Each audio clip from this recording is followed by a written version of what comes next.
Welcome to the series where I test out the OSRS Wiki money making guides.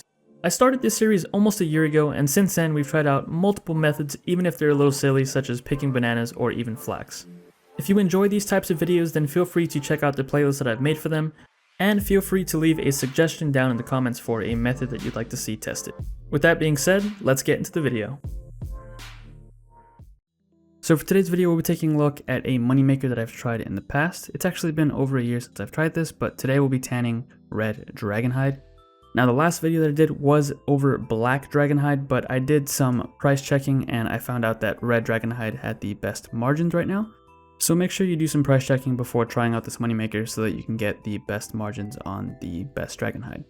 Also, I'm going to be doing this moneymaker at the crafting guild, which means we're going to need a couple of extra requirements, but it's well worth it since we can tan a lot more leather than what's shown here. If you use Al-Qarid, you can get around 2800, but with our method, we're going to get a whole lot more. You will, however, need at least 99 crafting or completion of the Hard Falador Diary to access the bank that is inside the crafting guild. This is the same bank that I used in the last video from over a year ago. So as for the gear setup, it's very simple. You just want to be as light as possible, so I am bringing my full graceful along with my Explorer's Ring 4 just in case I need a stamina boost. If you don't have this, then you may need to drink 1 or 2 staminas throughout this depending on your agility level. In the inventory we have of course the red Dragonhide that will be tanning, and money because it does cost 20 per hide to tan into leather. And that's pretty much it. Now, a couple of tips that will help out with this method. For the bank, I have it all in its own tab just to keep it neatly organized. I have a placeholder for the dragon leather so that whenever I bank all, it'll go in there because I am going to be using bank fillers. But first, I'm going to remove the coin placeholder and then I'll put the bank fillers in there. And I can also move this down here if I want to for easy access. So whenever these get tanned, I'll just hit deposit inventory and they'll all go into this area, but the coins will remain in my inventory, which is nice. I'll also select the all option for quantity. That way I can just left click on this and we are good to go.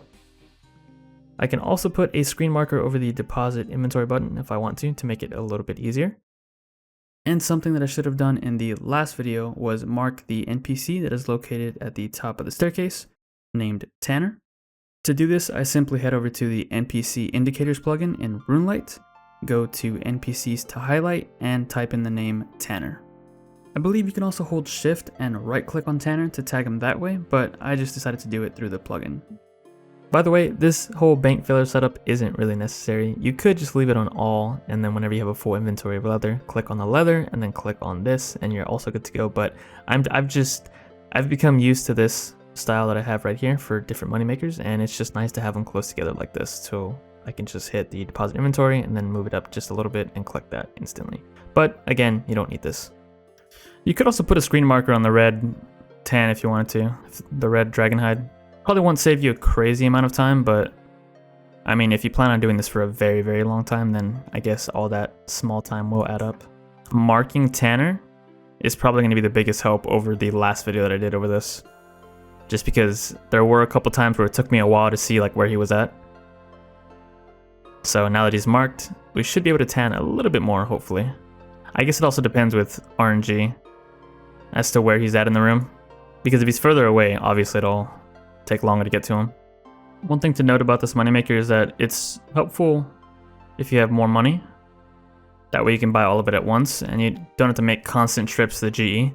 Again, you don't need 20 mil, but it does help out if you have the money to buy all of the Dragonhide ahead of time. Especially if you're trying to maximize profits by buying them for a lower price than normal, which is what I recommend. Put an offer in overnight, that way you can make a little bit of extra money. I haven't tried it yet, but you might be able to lock the Tanner in a certain position if you have an alt account. At least keep him from going back here, because if he's back there, you have to run around the entire thing and that wastes time. Also, a small little tip, I am using the escape key to close the bank interface, just so I don't have to drag the cursor all the way up to the X. So while this is a pretty good moneymaker, you're not getting any XP, and it's also kind of click intensive, so be aware of that. But if that doesn't bother you, and you have the requirements for this bank, then give it a shot. It's pretty good money. Another difference between this video and like last year's video is that I'm using red d'hide instead of black d'hide. I did do a price check before trying this out to make sure that the red did in fact have the best margins, and they certainly did. But prices are always changing, so always do a price check on these items before trying out the moneymaker. Because one day reds might be more profitable and the next day blacks might be more profitable. Sandwiches, I'm too busy for sandwiches, sorry. But I appreciate it. Maybe Tanner would like some. So like I said earlier, I did do a price check to see which was the best Dragonhide to buy and tan. And at this point in time, it was red Dragonhide with the best case scenario, best prices. You were looking at about 189 GP per leather.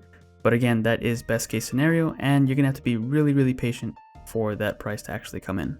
And since I didn't want to run the risk of the items crashing or going down in price throughout the making of this video, I just sold them off for a safer amount, but keep in mind you can make a little bit more if you are patient enough. And by the way, the next best dragon leather was the blue Dragonhide, and for that one you're looking at about 156 GP per Dragonhide tanned. So once again, make sure you do a price check before trying out this moneymaker. Alright, there we go. This should be the last inventory. And there we go. Timer's up. It almost worked out perfectly once again. We only had 63 left. So in 1 hour, we were able to tan 8,937 of these red Dragonhide. I think that's quite a bit more than last time. Alright, so I'm not going to waste any time at all.